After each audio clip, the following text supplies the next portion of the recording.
Kali ini spoiler warning akan menceritakan alur film bencana yang dimana air laut hilang seketika. Lautan menjadi daratan, sebaliknya daratan menjadi lautan. Mau tahu ceritanya lebih lanjut? Mari kita mulai. Tapi sebelum itu, intro dulu.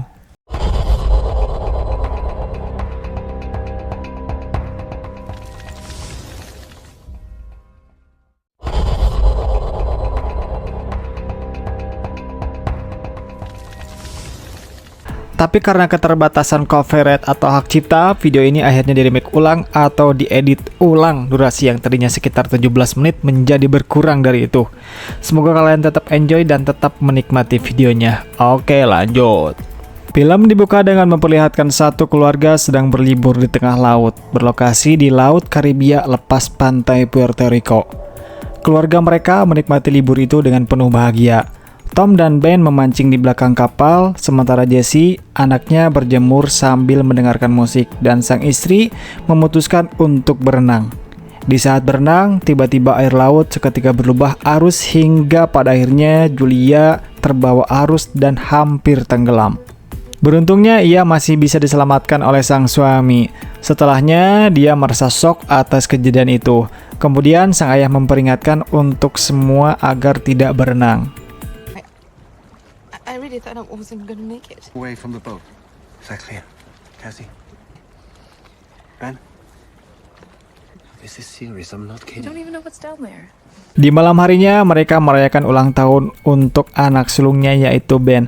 Sang ayah memberikan kado sebuah laptop, dan sang ibu memberikan hadiah gelang terbuat dari batu laut yang saat ini sedang tren di kalangan anak muda. Sementara Jenny sang kakak memberikan kado berupa topeng yang ia bisa gunakan untuk merayakan Halloween. Dan mereka pun merayakan ulang tahun Ben dengan penuh senyum dan berfoto. Saat setelah berfoto, Jesse menerima panggilan dari sang kekasih, yang dimana sang kekasih menanyakan bagaimana liburannya, apakah menyenangkan. Jesse menjawab dengan menceritakan kejadian ibunya yang hampir tenggelam saat berenang. Jesse mengungkapkan keinginannya untuk segera bertemu dengan sang kekasih. Di sela-sela pembicaraan mereka, langit di darat tiba-tiba berbadai, disertai petir yang belum pernah ia lihat sebelumnya, hingga pada akhirnya panggilan mereka terputus. Don't you dare. Oh, it's like that?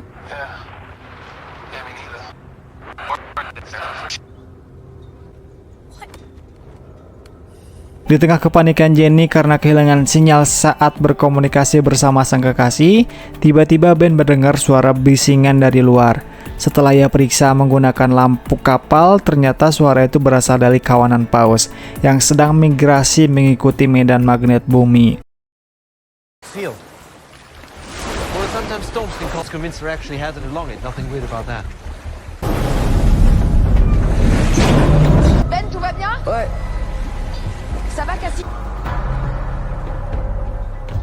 Kemudian sang ayah memutuskan untuk berenang memeriksa baling-baling dan lambung kapal karena salah satu dari kawanan paus tak sengaja menabrak kapal mereka. Setelah dilakukan pengecekan, ternyata baling-baling kapal mereka rusak. Hingga pada akhirnya Jesse terlihat kesal dan sarkas kepada sang ayah dengan mengatakan liburan impian.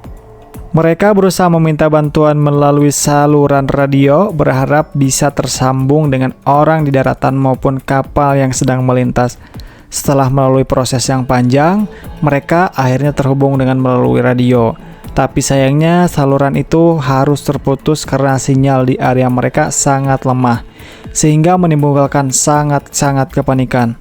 Sadar kini mereka terjebak dan sang suami berusaha menenangkan istrinya.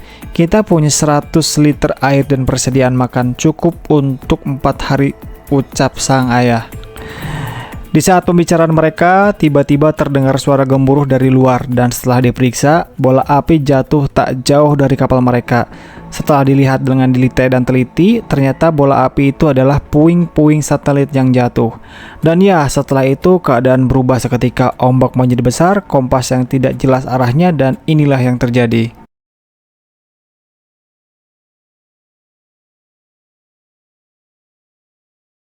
Dan alangkah terkejutnya setelah mereka sadar dari pingsannya mendapati kapal mereka terlihat berantakan dan kotor dan bertanya-tanya di manakah air laut saat ini.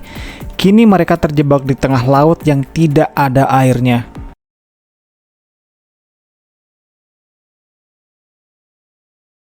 Di tengah saat ini mereka terdampar dan terjebak, Ben membuat tanda bantuan dengan menerbangkan balon udara. Harapan untuk selamat pun menghampiri mereka setelah terhubung dengan pria bernama Noah yang saat ini sama-sama terjebak di tengah laut. Diketahui, Nao adalah seorang peneliti bawah laut.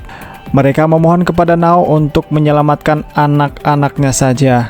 Setelah menghitung jarak menggunakan peta manual, waktu yang ditempuh untuk sampai ke lokasi Nao sekitar 2-3 hari. Mereka pun bergegas menyiapkan keberangkatan tersebut. Dari kejauhan, seorang pria datang menghampiri mereka dengan anjing peliharaannya. Asumsi saya pria itu datang karena melihat balon yang diterbangkan oleh Ben. Namun tanpa banyak omong, pria itu membunuh Tom hingga ketegangan pun terjadi. Pria itu lalu masuk ke dalam kapal tanpa merasa malu memakan makanan yang ada. Setelah pria itu mengetahui persembunyian sang ibu, dengan penuh ketegangan dia berusaha kabur. Untungnya mereka berhasil selamat setelah Ben menembakkan flare tepat mengenai dada si pria itu. Kini mereka berhasil selamat, namun tetap saja pria itu mengejar mereka. Di tengah jalan pelariannya, Ben terlihat menyesali telah menerbangkan balon sebelumnya. Diperkuat dengan omongan sang kakak, apakah kedatangan pria itu setelah melihat balon yang diterbangkan oleh Ben? Sang ibu berusaha menenangkan Ben bahwa kejadian ini di luar prediksi BMKB. Mereka kemudian terus melanjutkan perjalanan karena pria itu masih tetap mengikuti mereka tanpa alasan yang jelas. Mereka memutuskan untuk berhenti sejenak setelah melihat Ben yang terlihat dehidrasi. Namun sayangnya, air yang ada di dalam botol itu habis karena Jessie lupa memasang tutup botolnya dengan benar. Hal itu membuat sang ibu marah. Jessie yang tak terima dimarahi sang ibu berbalik marah kepada sang ibu. Mais merde, Cassie, y'en a plus. C'est bon, j'ai pas fait exprès. Putain, on va tous crever. Toi, tu penses que tu vas nous sauver, mais tu vas pas. Tu penses que t'as putain de gourde. Tu penses que t'as putain de gourde. Dari kejauhan mereka melihat bangkai pesawat dan menghampirinya, memutuskan untuk bermalam di sana. Dengan suasana sedih atas kepergian sang suami atau sang ayah bagi anak-anak mereka, ia menceritakan awal mereka bertemu hingga akhirnya menikah dan memiliki mereka berdua, Ben dan Jessie.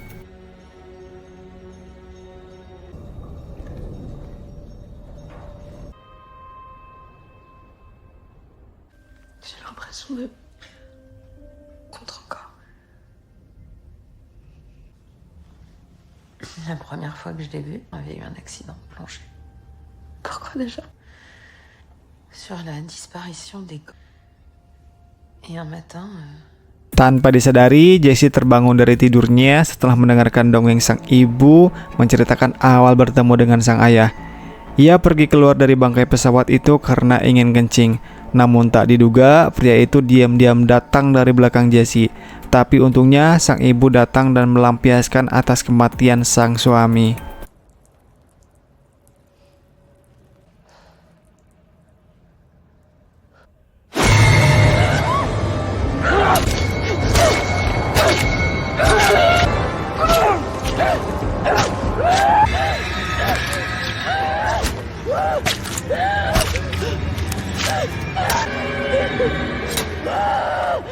Di pagi harinya mereka sangat terkejut dengan mayat si pria itu terlihat seperti dicabik-cabik oleh hewan buas.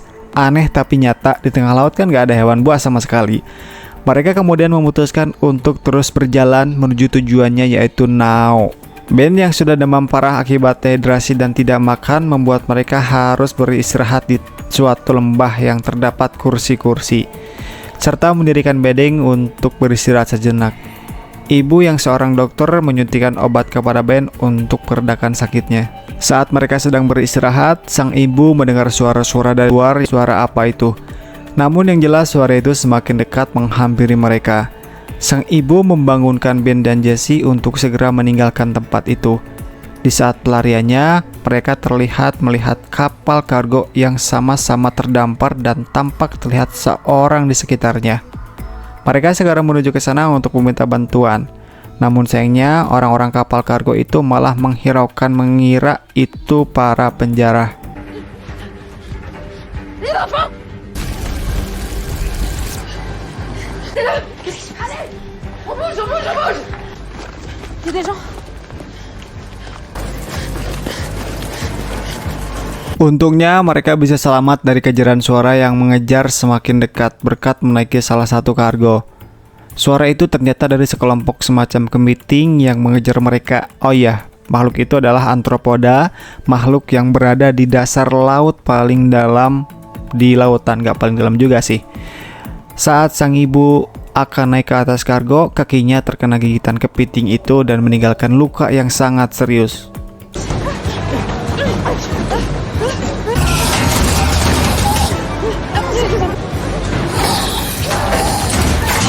Tak berselang lama, badai datang menghampiri mereka. Sang ibu segera mengobati luka gigitan kepiting itu dengan serbuk peluru shotgun. Setelahnya mereka bertiga bersiap melanjutkan perjalanan untuk segera sampai ke Nao tepat waktu sebelum air laut datang kembali. Sang ibu menghubungi Nao melalui radio. Nao memerintahkan untuk segera datang karena sebentar lagi air laut akan datang jauh dari prediksi yang diperkirakan. Sang ibu memohon untuk menyelamatkan kedua anaknya saja karena ia menyadari bahwa kapal selam itu hanya cukup untuk 3 orang.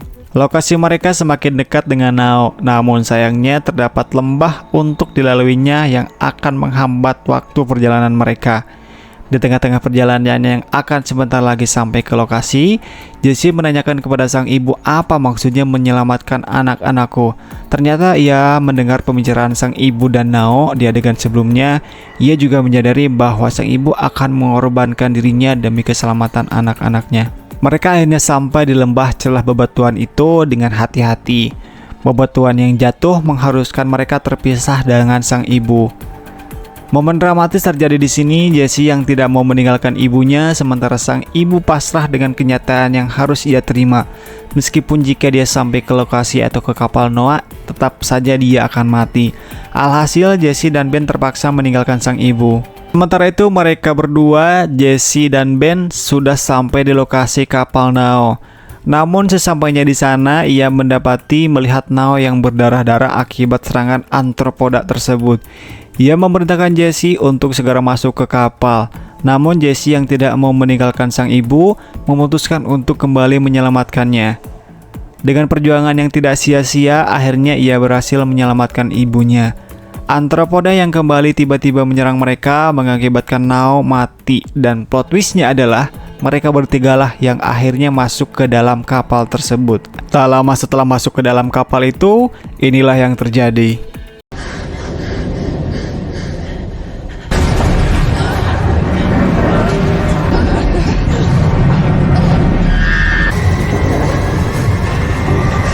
Dan film pun tamat setelah mereka kembali ke daratan yang sangat terlihat hancur. Nah, segitu dulu untuk video kali ini, dan terima kasih juga untuk para penonton yang sudah mampir di channel Spoiler Warning. Semoga sehat-sehat selalu ya. Dan ngomong-ngomong, di video sebelumnya ada yang sampai 4000 penonton nih, tapi subscribe-nya masih sedikit. Bolehlah dikit-dikit. Nah, segitu dulu untuk video kali ini. Sampai jumpa di video selanjutnya. Bye-bye.